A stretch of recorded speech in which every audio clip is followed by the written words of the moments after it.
अलहदर group चौदहवाल हर मैदान का सुल्तान। पाकिस्तान की सरजमीन हो या दुबई के मैदान सजाना, कोई अलहदर ग्रुप से सीखे। सरजमीन चौदहवाल के बड़े जमींदार चौधरी हाजी मुजफ्फर इकबाल के होनहार सपूत, chairman welcome group of companies Dubai Pakistan, director Alhaider petroleum business tycoon Chaudhry Tasawar Iqbal ने दुबई में भी हस्ब रिवायत बहुत बड़ा इकट्ठ करके साबित कर दिया कि हर मैदान का सुल्तान अलहदर ग्रुप ही है। चौधरी तस्वर इकबाल ने मेंबर सूबाई असम्बली हल्का पीपी 29 चौधरी खालिद असगर घराल के एजाज में दुबई के मुकामी होटल में अजीम शान इशाइया का एहतमाम किया। Dubai, Sharjah, Oman, Abu Dhabi समेत दीगर रियासतों से ओवरसीज और घराल ग्रुप के मेंबरान दोस्त अहबाब की बड़ी तादाद में शिरकत। मोअज़्ज़ज़ मेहमानों का चौधरी तस्वर इकबाल चौधरी, अजहर इकबाल चौधरी, अजहर रेहानिया चौधरी, हम्माद शाहिद चौधरी, सजाद अली चौधरी, शहरियार चौधरी, रऊफ गुज्जर, मेहर आसिफ, जलालपुर जट्टा दीगर ने मोअज़्ज़ज़ीन का भरपूर इस्तकबाल किया। नुमाया शख्सियात में chairman royals Gujrat transport companies Dubai Chaudhry Nadeem Asghar, Chaudhry Nadeem Ahmed Malki, Chaudhry Samar Ejaz city, chairman friendly group of मुत्तहिदा अरब अमारात चौधरी सुफियान गुज्जर, मोहम्मद जुबैर चौहान, सैयद एजाज शाह चौधरी, मोहसिन चौधरी, रिजवान चौधरी, अली अल हक,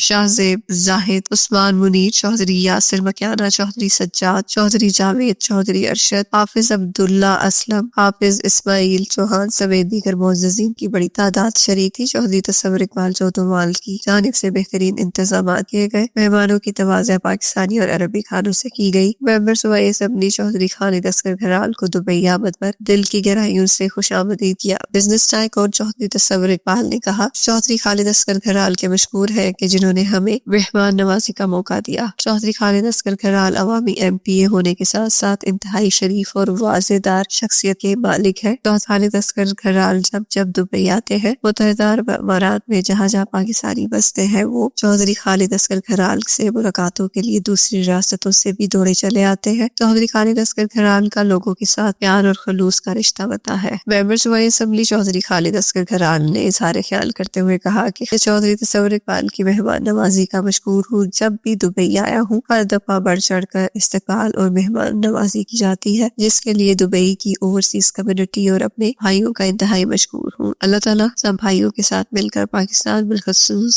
अपने हल्का PP 29 और NA 63 की तरक्की में अपना अहम रोल अदा करेंगे।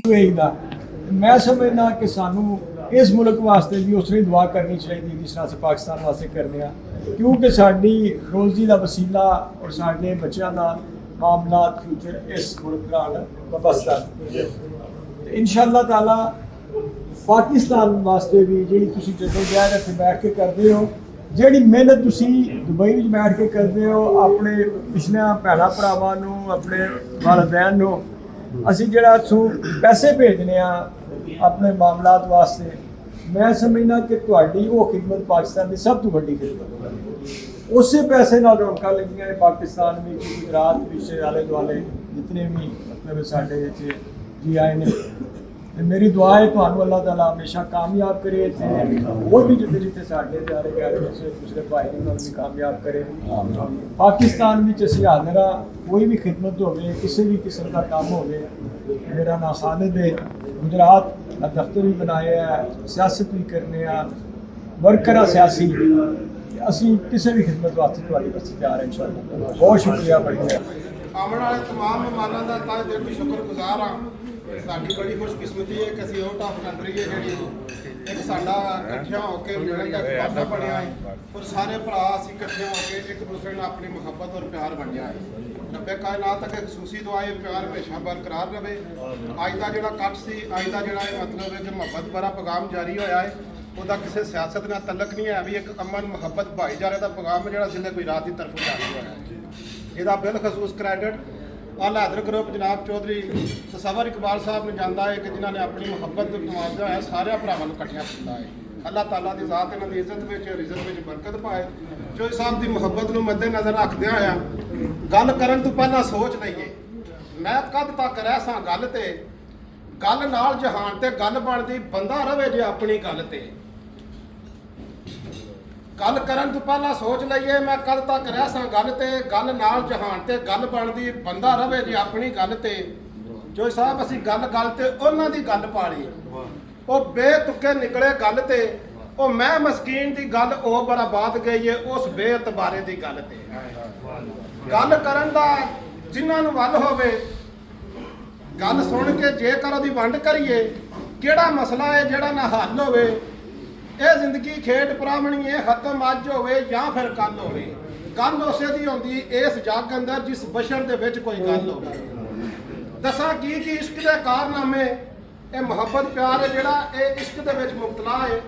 ਦੱਸਾਂ ਕੀ ਇਸ਼ਕ ਦੇ ਕਾਰਨਾਮੇ ਨੇ ਸ਼ਾਹ ਫਕੀਰ ਬਣਾ ਦਿੱਤੇ, ਇਹਨੇ ਤਖਤ ਨਸ਼ੀਨ ਅਦਮ ਵਰਗੇ ਕਰਕੇ ਹਾਕ ਨਸ਼ੀਨ ਵਿਖਾ ਦਿੱਤੇ। ਦੇਖੋ ਹਜ਼ਰਤ ਯੂਬ ਦੇ ਜਿਸਮ ਦੇ ਅੰਦਰ ਐਸ ਇਸ਼ਕ ਨੇ ਕੀੜੇ ਚਲਾ ਦਿੱਤੇ, ਇਹਨੇ ਆਸਕੇ ਖੁਦਾ ਮਨਸੂਰ ਵਰਗੇ ਫੜ ਕੇ ਸੂਲੀਆਂ ਦੇ ਉੱਤੇ ਚੜਾ ਦਿੱਤੇ। ਇਸ ਨੇ ਸ਼ਮਸ ਦਾ ਪੋਸ਼ ਲਵਾ ਦਿੱਤਾ, ਬੁੱਲੇ ਸ਼ਾਹ ਵਰਗੇ ਨਚਾ ਦਿੱਤੇ। ਐਸ ਇਸ਼ਕ ਜਦੋਂ ਕਰਬਲ ਪਾਈ ਨਹੀਂ ਤੇ ਦਿਲ ਦੁਨੀਆ ਦੇ ਇਸ ਨੇ ਹਿਲਾ ਦਿੱਤੇ। ਜੋ ਸਾਹਿਬ ਅਸੀਂ ਅੱਜ ਵੀ ਆਪਣੀ ਗੱਲ ਤੇ ਕਾਇਮ ਆ। ਆਉਣ ਲੱਗਾ ਫਰਕ ਜ਼ਬਾਨ ਵਿੱਚ ਕੋਈ ਨਹੀਂ। ਆ ਤਲਕਦਾਰੀ ਮੁਹੱਬਤ ਪਿਆਰ ਨੂੰ ਛੱਡਣ ਦੇ ਉਜ਼ਰ ਬਹਾਨੇ ਸਾਡੇ ਵਹਿਮਾਂ ਗੁਮਾਨ ਵਿੱਚ ਕੋਈ ਨਹੀਂ। ਇਹ ਆਖੀ ਹੋਰ ਕਿਸੇ ਵੱਲ ਕਿਉਂ ਵੇਖੇ ਜਦੋਂ ਖੋਟ ਈਮਾਨ ਵਿੱਚ ਕੋਈ ਨਹੀਂ। ਲੋਕਾਂ ਦੀਆਂ ਦਰਦਾਂ ਉਹਨਾਂ ਦਾ ਖੁਦਾ ਜਾਣੇ, ਸਾਡਾ ਸਜਣਾ ਤੋਂ ਸਿਵਾ ਹੋਰ ਕੋਈ ਨਹੀਂ। ਅੱਲਾਹ ਰੱਬੁਲ ਇੱਜ਼ਤ ਇਹ ਅਮਨ ਮੁਹੱਬਤ ਭਾਈਚਾਰੇ ਦਾ ਜਿਹੜਾ ਪਿਆਰ ਹੈ ਹਮੇਸ਼ਾ ਬਰਕਰਾਰ ਰਹੇ। ਔਰ ਐਸੇ ਤਰ੍ਹਾਂ ਹੀ ਸਾਨੂੰ ਆਊਟ ਆਫ ਕੰਟਰੀ ਜਿਹੜੇ ਆਪਣੇ ਮਹਿਮਾਨ ਨਵਾਜ਼ੀ ਨੂੰ ਬਰਕਰਾਰ ਰੱਖਦੇ ਆ, ਅੱਲਾਹ ਤਾਲਾ ਦਾ ਕੀਮਤ ਕਰਨ ਦੀ ਤੌਫੀਕ ਦੇ। Muslim Sir Saim, Jaspa News.